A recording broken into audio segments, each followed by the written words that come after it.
Hello, OT friends, and welcome to the Uncommon OT series. I'm Patricia Modis, and I'm your host, a Filipino-American, native New Yorker, currently based in Los Angeles, bulldog mama, and an uncommon occupational therapist myself for the past 22 years. On this podcast, you will hear me proudly feature the unique careers of occupational therapy practitioners working in non-traditional and role-emerging practice areas, settings where OT is uncommon. I invite you to receive a dose of OT inspiration, to learn, to think outside of the box, and to be energized and motivated to follow in these unconventional paths. Happy listening.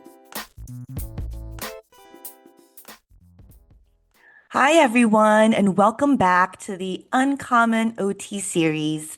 I'm your host, Patricia Modis, and today's episode is one that I've really been looking forward to. It sits right at the intersection of occupational therapy, product design, and innovation, which, if you've been listening, you know exactly the kind of space I love exploring. Because so much of what we do as OT practitioners is about noticing what's not working, what could work better, how people interact with the world around them.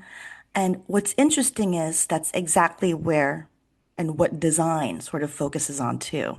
So today I am joined by Chason and Rocky from SnapSlide.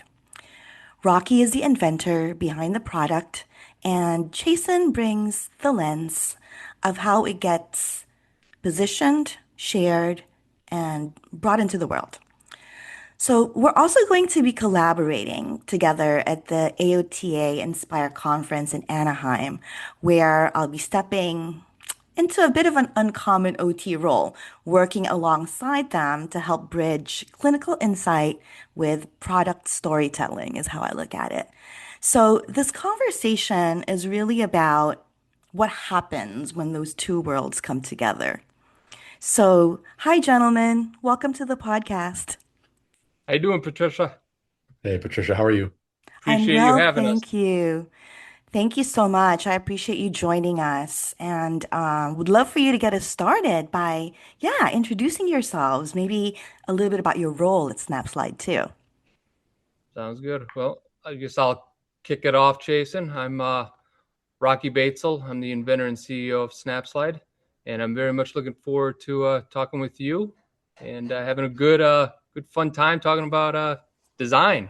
Yeah. And Patricia, my name is Chason Sordoni, and I wear a lot of different hats in supporting this very important idea, getting to the market in a big way. Very brief summary. Love it. Um, so let's start at the beginning, right? Always a great place to start. Rocky, I'd love to start with you. I guess what was the moment or experience that led you to rethink something as familiar as a medication bottle? Great question. The beginning. We're going Yes, back. the roots. So there was actually two uh, major kind of light bulbs.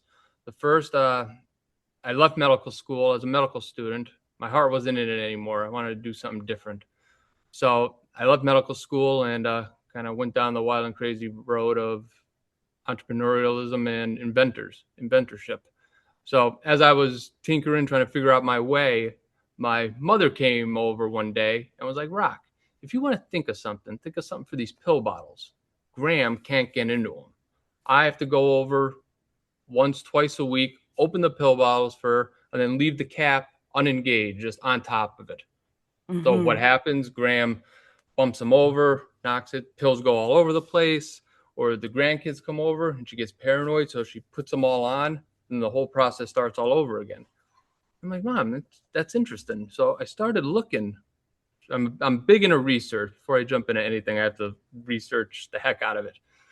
So I dug in and I noticed it's one of the few things, here we are in the 21st century, it's one of the few things that hasn't changed in over since the early 1970s, 1974. Some iteration of a push and turn, torque dependent motion to open Mm-hmm. something, which somebody that has weakness, limited dexterity, is challenging for them. So I'm like, okay, if we could solve that problem, there's a market there of people that could benefit from it. So I started thinking. So my grandma and my mom kind of inspired me to look down this road into child resistant packaging. Well, one day I have caps and closures and bottles on my mind. I walk into a wine and spirit store, which is Pennsylvania's local liquor stores. And Mm-hmm. I saw a lady in there and she was sampling wines. She had a table and she was doing wine sampling. And she was an amputee. Mm-hmm. She only had one arm. So I was like, hold on. If my grandmother, who has two arms, has weakness, has arthritis, but if she's having trouble, how does Mm-hmm. somebody that only has use of one arm do it? Yeah. So I went into the aisle and I had to like watch how she opened these bottles. So I saw her and she got it. She put it under her armpit and kind of Uh-huh. turned it off, turned the cap off, put the cap down, and poured the wine to sample it. And it was cumbersome for her. She Mm. had her technique, but it was tough. It's Yeah. just kind of something she evolved to be able to do. And I said at that moment, I'm like, whatever I create has to be one armed accessible. And Okay. that kind of got me open up my mind to a different realm. Instead of something torque that you need two hands, start thinking about something that you don't. And that kind of expanded my horizons, if you will. And Mm-hmm. shortly after that, about 2 in the morning, I woke up with forget about torquing. Why not sliding something on a linear path? And kind of that's where SnapSlide came from. And then kind of thought it out. And then the process started of developing it and all that fun stuff that goes into bringing a product to life. But that was my grandmother. My mom was the inspiration. And kind of the light bulb moment was the lady I saw at the wine and spirits store, the amputee. Yeah, I love that because it really highlights something that we see all the time in occupational therapy. We're always thinking about usability, right? And here you were, you observed somebody see how they were using their body in relation to being able to complete this task and thought, okay, maybe I can design something, right? That's going to make that entire occupation, like the occupation of being able to open a wine bottle, the occupation of being able to open a pill bottle, making that a little smoother for the person. 100%. It needs to start with kind of being a detective, kind of being aware and watching, seeing everybody, because they don't know Yeah. what, a lot of people don't even, they take it for granted. They get their technique and like to open something. You do it every day, opening up any sort of bottle, not let alone your prescription medication or an over the counter Tylenol when you have a headache. You're Yes. always using these bottles and it's something that poses a challenge to many, especially as you age and your strength starts to decrease. You lose strength, you gain wisdom, when you get older, and that's I want to make it easier for people with arthritis, weakness, and only use of one arm when there's a stroke, hemiparesis, after a stroke, or Mm-hmm. amputees, neuromuscular disorders, you name it. Just those people that make their lives a little better, a little Yeah. easier, not something they have to worry about. Yeah, I'm even thinking if you had something temporary, like if your arm was in a cast or something for a few months and, you just need to take your pills and it's just, yeah. So I'm also thinking about those folks. Um, so Jason, I'd love for you to add to that. How do you translate, that idea into something people immediately kind of understand or connect with? At a baseline, it has to be practical in terms of the speed at which it is manufactured, the price points, the amount of resources it consumes. When you go to shows that feature products for disability advocacy, there's lots of products that result in a, oh my God, what a great idea. Many of those products are very expensive.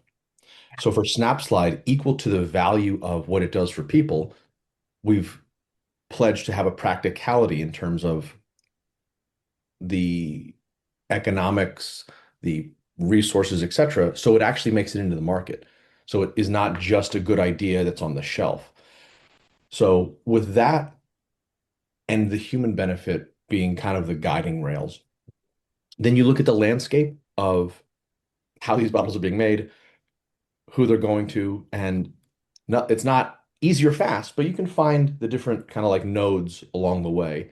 And we expose SnapSlide to the different crucial elements in that landscape, but we always come with sort of kind of an easy way to say it with a chorus.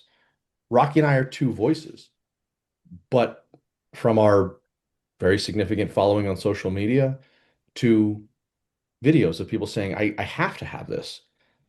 This isn't an if, it's a need. So we really try to do our best of here is SnapSlide and here is why it is a necessity. And try to do our Mm-hmm. best to be as efficient to get that powerful story known to the world. And then there's just some practical things of you we were able to get the cover of healthcare packaging, which was very helpful to share the Mm-hmm. message, some other things in that realm. Um, Yeah. so those kind of the basics in a nutshell. Rock, anything on those details? No, you struck the nail on the head. That was pretty good, Jason. That was a good summary. You guys I are a mean, wonderful chorus. You're just chiming in. it's a But that, grind. It's not just us. You need the people to, we could say, yeah, this is better, this is easier, but you give it to people and they say, what if you do this? What if you do that? And you take other people's thoughts and ideas, can't be in a bubble. yeah, You can't invent in a bubble, and you need people's perspectives of all over. And yes, we spent a lot of time getting all them, and we've had our minds open a lot. Like, what an interesting perspective that we need to incorporate in somehow. yes, So it's awesome talking to people. It's awesome to hear their stories and try to educate ourselves, have them teach us so we could implement those learnings into our products. yeah. Um, I, you know, that brings me to something that kind of we see a lot in practice. Like there's these gaps, right? There's these sort of gaps where services are needed or gaps where certain products are needed. So currently in product design, what are the biggest gaps that you're seeing right now when it comes to accessibility or ease of use? Open and closing things being a big one. Just accessing it, period, right? Access, yeah, accessibility. Making and see the thing. I don't. It's weird. It's not the product development process. There are a lot of smart engineers, very talented at what they do. I don't know if the gap is so much in the process of engineering and developing, although there are some. The process is more in terms of being aware and not just kind of going outside the comfort zone and watching people and seeing and almost discovering those problems because they're everywhere. I don't Mm-hmm. think the powers that be, the ones that are kind of supposed to be in charge of product development, they're great at developing things. I think they lack in observing and being able to Mm. identify a problem. Once you identify a problem, inventing and creating a solution isn't, I don't believe, as challenging. It's the discovery of the problem that I think eludes a lot of people. It's risky because usually when you discover something, you discovered it. So Mm-hmm. the invention or whatever the solution is going to be different than what's done, and that puts a lot of fear in a lot of people to go outside of that comfort zone. Most people follow, you know, Yeah. what works, and To, they copy that and they try to improve upon that instead of looking at a new problem that exists. I'm smiling because to Rocky's point, we have encountered a lot of very bright people on this journey. And hey, we want to refine this process, or what do you think about optimizing that component? But I know neither Rocky or I would have guessed in this process that one of the most integral figures in the entire process was a woman who represents wine brands, right? To Yeah. Rocky's point, the catalyst was seeing that woman doing her job, repping these alcohol companies, with one arm. And to me, Hmm. I keep that in mind because folks, literally, folks with like PhDs in engineering are fantastic and a crucial part of the process, but it has to be real world. It has to be Yes. lived experience of people with differences. And I do believe as a company, we're good about keeping that um, in mind. So Yes. I feel like that wraps in with OT so well Oh because my gosh. I'm sure you guys hear all kinds of like a beautiful brochure of a really cool idea and the people really care.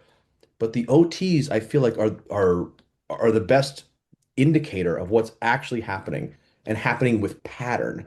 Sure, I saw Joe and he had this condition, but my peers see that condition also. Like my summary is we are very committed to the real world lived experience, and it's why we're Hmm. so enthusiastic about the AOTA show and our growing relationship with the OT profession. Because when you guys say Yes. medication management, we're all smiles. Yes. And we don't just, that doesn't just mean it happens by itself, right? Medication management, there's steps, there's a process, there's biomechanics involved, right? There's so many things. So I love you took the words right out of my mouth. When you said, "Oh, this is where OTs fit in." We actually call what you did at the wine store an activity analysis, right? So here is this person, the activity or the task is opening a wine bottle, and these were the steps that she took. So we're actually looking at that whole process in a very, very detailed way, which You is kind guys, of like what you did. you guys do it on a macro level. You guys, We do. a lot of stimuli, a lot of observation. You guys are, Yes. yeah, We're you guys are on looking the at front how line was of the that. space? Was it hot in there? Was it crowded? Did that affect the way that, she was engaging Yeah, in that task? Were there distractions? Yeah. So looking at really that whole piece, and it sounds like she was also there as a worker, right? So she was yeah, actually working. So we she was. also think about a person's role and how that might affect their That's participation in interesting. that activity. All the variables and then just connect the dots. Yeah. So It's cool. super exciting. Cool, And yes, cool work you guys do. my next question was going to center around where OTs fit into all of this. So I feel like we've delved into that a little bit. Um, Anything else you want to add? It's, I mean, like I said, you guys are on the front line, and you guys are the best observers there are. That's what you do, and Yes. we're excited to get as many perspectives in the OT realm because you guys see more than we ever could. And just learning from you guys is a valuable thing for us to continue to improve. So So it's I love awesome. this partnership. I absolutely love this partnership. And I think OTs were working on it, but we're underutilized. And part of it is because we're not engaging in partnerships such as these.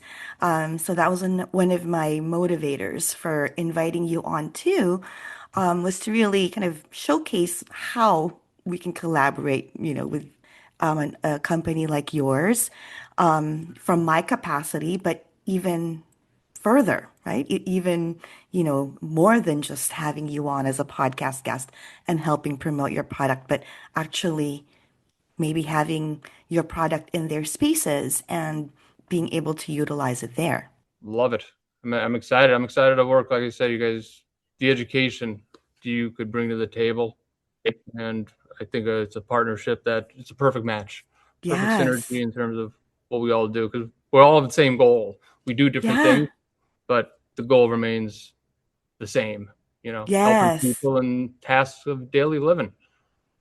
So yeah, this is like a totally new role for me, but I also feel like it's comfortable. It feels natural in a way, because this is what we do with clients all the time too, is we talk to them about how they perform a task and help them adapt it, right? So it's products like yours that we actually already use in our practice. So it feels really natural. I love it. When do we start? I'm excited. Okay, so from idea to product. I know we talked about this a little bit too, but just generally, but Rocky, maybe can you us through what it actually looked like to take SnapSlide from concept to reality? Because I'm sure that was not overnight. It was not overnight. A lot of nights. If it was overnight, you hear that in a lot overnight success, overnight, But if that's the case, it's the longest night of my life. It's been a long night. No, it's inventing and coming up with the idea that's in your brain is step one. Bringing it to reality is that's where the grind comes in. That's where you must prevail through all, because you're gonna run into obstacles. You're gonna run into dead ends that you gotta reverse and get back on the right trail. That's what separates being able to not give up through those times. Because I mean, you have something new in your head, you don't know, okay, how do we make it? How do we do this? Mm-hmm. And there's, even if it works, is like Chason alluded to, the business side of things, critical. It needs to be, cost effective, it needs to be able to scale, it needs to have the same price point, all these factors. I mean, you could invent a child resistant closure that has retinal scanning that opens for you, that's obviously fully child resistant, but that can never be a package, that can never go to market because the price point of that is going to be way too high. Yeah. Although it's cool and better and would work, it's the market stops it, the price Yes. point. So getting all those check boxes checked and developing it, finding good people. I started, it was just myself and I couldn't do it all. I need to find good Mm-hmm. people. Jason being my right hand man, my main confidant, and finding Jason, finding our lead engineer Patrick, our business development lead Len, like all the people that kind of make the ship sail. Yeah. So that's finding the right people. That's critical. Mm-hmm. But if you have an idea for anybody out there that has something, start with finding people that could do things that you can't, and not give up, because you are Mm-hmm. going to, the first thing you produce, you develop, your first prototype isn't going to be, there's going to be things that are wrong with it.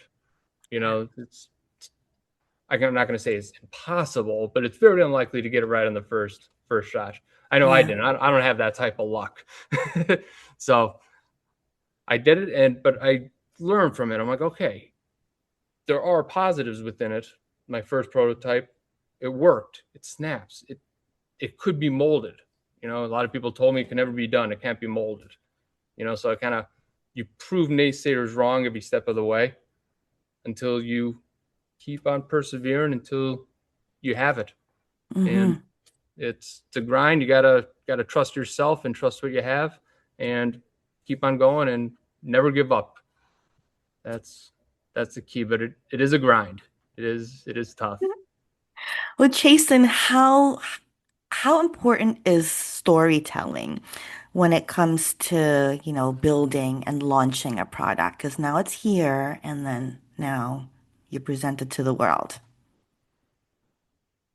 The story is an inherently magnetic thing to the human mind. We all love the right structure, color in the right places. But with SnapSlide, I feel like the story is ever present, that unbeknownst to the world right now, this story is everywhere in different forms. And Mm-hmm. I embarrass my girlfriend fairly regularly because I have a SnapSlide on me 24/7. And oh boy, I was not expecting that Where? reaction. Do you I was have a expecting some holster? support, but I carry one all the time. And I very politely ask someone if I see them in an airport or I see them in some public place, excuse me, sir. When we talk about upper limb difference, and I'm very gentle about it. Obviously, I'm a stranger on the streets. But 100% of the time, people are appreciative. And it was epitomized by a few months ago, a gentleman with very clear hemipresis was at the gym I was going to. Very gently came up, excuse me, sir. And he was very young. I said, hey man, how recently was your stroke? And he was comfortable and he talked about it. a little bit into the conversation, I said, how hard are those pill bottles to open up? And he went wide-eyed, and he had Oh, some other challenges, and he kind of nodded to his backpack that he had. And he said, how'd you know? And I said, I just had a hunch. And he's like, those bottles, he was impassioned about how challenging his experience had been post-stroke with conventional push and turn bottles. And then I said, I got something for you.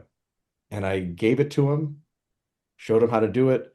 He got it instantly, and he gave a stranger a full body hug. oh, And again, he gave it to him over something that is practical. I know we could have elicited a similar response if I provided the perfect wheelchair at the right moment, or the perfect mm-hmm. some of your favorite tools at the right moment. But this is something that can help raise the standard for inclusive design because it can be so ubiquitous. It is not it is not restricted by its size, it's not restricted by its price point, it's not restricted by being a niche product. America consumes billions of these annually. So long answer long, the story exists. This is not, hey, we came up, uh, we we've radically improved this component of a machine. It'll make da da da da da. The story is there. The story is at the gym in Mm-hmm. Philadelphia. The story is at DFW Airport. And as long as we make it clear that ultimately it is of service to those folks, and also with all due humility, right now we need you until we are ubiquitous and known to the entire market. We need the chorus of those consumers of your world to make the case of this is needed. It is better, Yes. it is needed, and the time is now. Um, so Well, that's sorry, I got excited because I didn't want to forget um, that moment at the gym with that gentleman and, pointing in his backpack. That was an OT moment when you identified a solution for him, right? Through your product, through your pill bottle. That was an OT moment. So I see that um, because that's why we keep doing what we do, because that moment was incredible, wasn't it? Like it was just this feeling where you felt like I really helped this person, meaning made their lives or made a difference in their lives. And that was a beautiful example of that. And I think that my colleagues or our listeners, that will really resonate with them. And it's funny. That's what keeps, because all the stuff that I talked about with it being hard and always constantly improvements. The thing that keeps the sale, the wind at the back, is those encounters, like Jason mentioned, that like reminders that Yes. people are people do need it. It's a mission. It's bigger than it's a big thing. It's bigger. It's helping people. That's why we're here. All of us. Leave your impact and help as many people as you can. So Yes. when I'm like down, and I'm getting beat up, and there's a problem I need to figure out. Those are the moments that give me a little bit of a surge. Okay, we must persevere. And get through. So Yeah. I'm grateful Can for I Chasen because he keeps around those SnapSlides. He'll walk anywhere and talk to anybody. Very personable. Me, I'm I kind of want like to more. see I want to see uh, where you store them on your person oh, when you're oh, Patricia, going actually, about your day. we can talk about this off screen, but at the show, my Hmm. girlfriend just has one of those little leashes they put on kids, the backpack to keep me from jumping out of the booth. So you guys can keep me. I get so excited at these shows. It's an honest Patricia. Hmm. I do have to give a shout out to the reason we have become aware of the OT community with all its dimensions and overlap for us. Yes. Allied services in Northeastern PA were the Hmm. catalyst for us understanding the OT world, so to speak. Um, Ah, so yeah, it's funny, Patricia, like Rock and I work well together. We're guys who like to work, but it'd be impossible to have this level of motivation if we were doing, you know, the franchise or something, or doing like, something yes. normal. But it provides maybe maybe proportional to these significant challenges. There are these moments. I sent Rocky a video yesterday of someone who I showed it to who was so explosive in their reaction. I just did a selfie video and filmed them so Rocky knew that Oh, the need is today. The need is real. yes. So I'm so looking forward to having you experience that at the show. Yeah, so am I. I'm super excited too. Um, we'll definitely maybe we can include that company's link on our show notes Yeah, so sure. folks can connect with them. And I guess on that note, you know, I was linked to you, I guess through them, through an OT colleague, Dawn Heiderscheit. Yeah, And yeah, so, this is all about having conversations with the right people. And Dawn and I were at South by Southwest last year talking precisely about the same idea, the intersection of occupational therapy and design. And she thought of me immediately and, whether I knew folks here in California. So, yeah, I think this was just a really natural direction for everyone. And again, it feels good and looking forward to meeting you in person. same. And shout out to Dawn. She epitomizes the helpfulness and connectivity I find in this space. This isn't like asking your accounting team to like get me to the generosity in the OT community speaks to something. I'm kind of in awe. Like the way your community helps each other is wonderful to see. Yes. We're proud of that. And we also, yeah, we uplift each other. We rise by lifting others. That's one of our things. That's one of the things that we say, and do. Yeah. That's great. Yeah, it's rarer than you think. You're That's you're great. going to really enjoy this conference because there's going to be loads of us there under the same roof. It gets better and better. The more we talk to the OT realm, it gets better and better. Wonderful. Let's transition into something that we talked a little bit about before, Chasen, and it's really about sustainability and material choices, right? When you're designing something like SnapSlide, how do you think about materials, durability, and, the overall environmental impact that it has? It's always hitting the right material and sustainability principles huge in any product, not only in packaging where the volume of it is immense. Like Jason mentioned before, 4 billion prescription bottles alone in the US every year. So being able to kind of stay within the confines of what the industry requires in terms of the compliance issues, material needs to be FDA grade. It needs to have, like you said, stability, firmness. It can't be, weak. It needs to be the integrity of it needs to maintain. So taking all those criteria that are needed and seeing where we could kind of improve. And where we found the greatest improvement is not so much material selection. We stay with industry norms, polypropylene, uh, the amber color, which has UV, prevents Mm-hmm. UV. But we Ah, we decrease the amount of material. So okay. it's It pretty does feel cool. lighter. Mm-hmm. Yep. It's pretty cool since, most things that require torque, they have threads. Mm-hmm. And each of those threads that needs to go around and it forms like a layer on both the bottle neck and the cap itself to form the threads. Yes. So since SnapSlide is linear, it doesn't need threads. It just snaps right on. We could remove all that plastic in both the cap and the bottle. And the lightest bottle before us was about 9.5 grams. We're about 7.5 grams. So that's 2 grams difference between us and the lightest bottle out there. The average is Mm-hmm. about 10.5. Okay. So 2 grams doesn't seem like a lot. When you multiply that by 4 billion, it adds up. It It's does. a significant decrease in material usage, plastic, and also cost on the front end on the manufacturing side. So Yeah. material always something that is huge, and it was important to us to make an impact there as well. Of all the issues, the only point I would add is sustainability is such a complex issue. And when we speak to the most sophisticated folks in the packaging space, the theme that keeps coming up is trade-offs. And it's very easy to think of, oh, well, this material, well, that's it. We just do this and problem solved. Or, okay, we'll just remove this. And it's simply not that easy. So when you think of sustainability, think of a set of trade-offs. And that allows you to get to, okay, we're going to use da da da da da. But underneath any set of those trade-offs, using less is the most sustainable choice. Yes. The best kind of raw material selection is one that facilitates less raw materials. Yeah. So When it comes to sustainability, less is more. Hmm.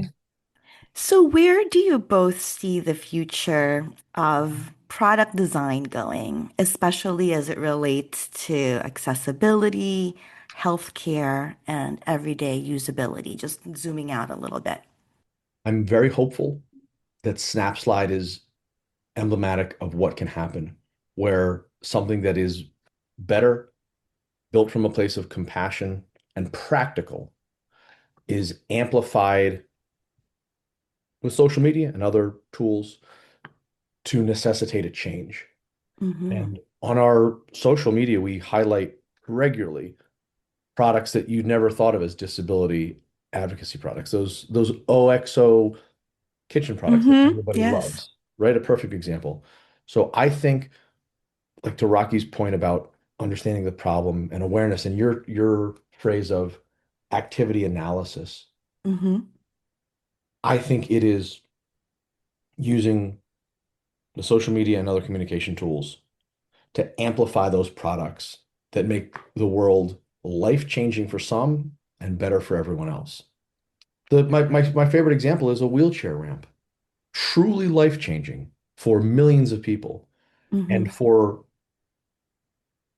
other demographics, you don't even know it. You literally don't break conversation. And to me, that epitomizes these design principles that I think the world will is starting to embrace more.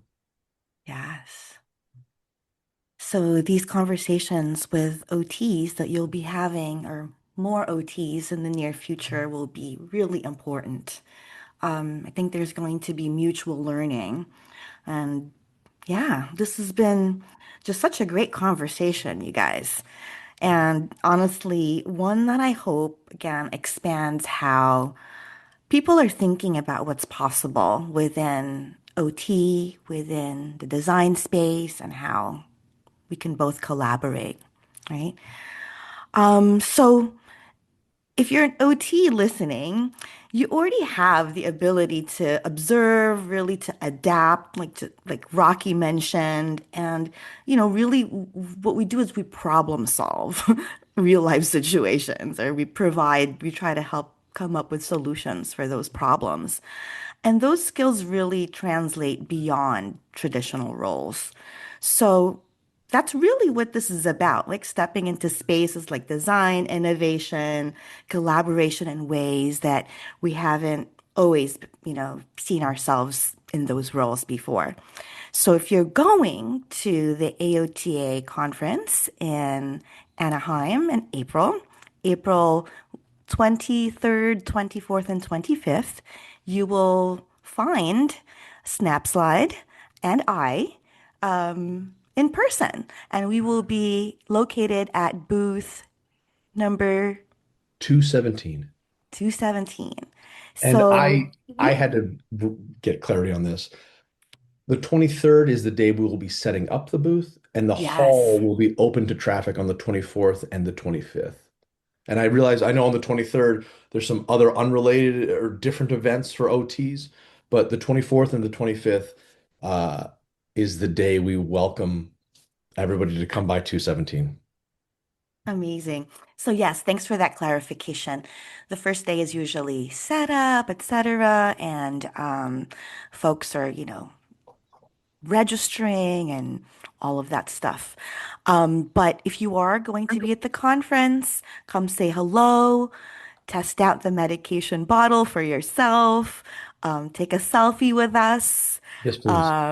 I have stickers, so come grab one, learn more about what we're trying to build. And there you can also sign up for my directory and, talk all things podcast. So thank you both so much for being here today. Thank A you, pleasure. Patricia, and Yeah, for thank you. everything you do and everything your viewers do. It's awesome. And definitely looking forward to Anaheim. 1 month, a little less. Yes, it's coming up. See you soon. Thanks for the time, Patricia. Bye, Patricia. Thank you. Cheers. And that wraps up another inspiring episode of the Uncommon OT series. Connect with me at www.transitionsot.com. And don't forget to sign up to be part of the Transitions OT community. By doing so, you'll receive my latest compiled list of uncommon OT practice settings, the latest news on mentoring offerings, uncommon OT live events, non-traditional OT resources, and more. You may also follow me on my social media pages on Instagram and LinkedIn. And if you love this episode, head on over to Spotify, Stitcher, Apple, and Google Podcasts to follow, rate, and leave a review. I also ask you to consider pledging your support to my Passion Podcast project by being a patron on Patreon. It is very much appreciated. Sending big OT love. Thank you so much for listening. Until next time.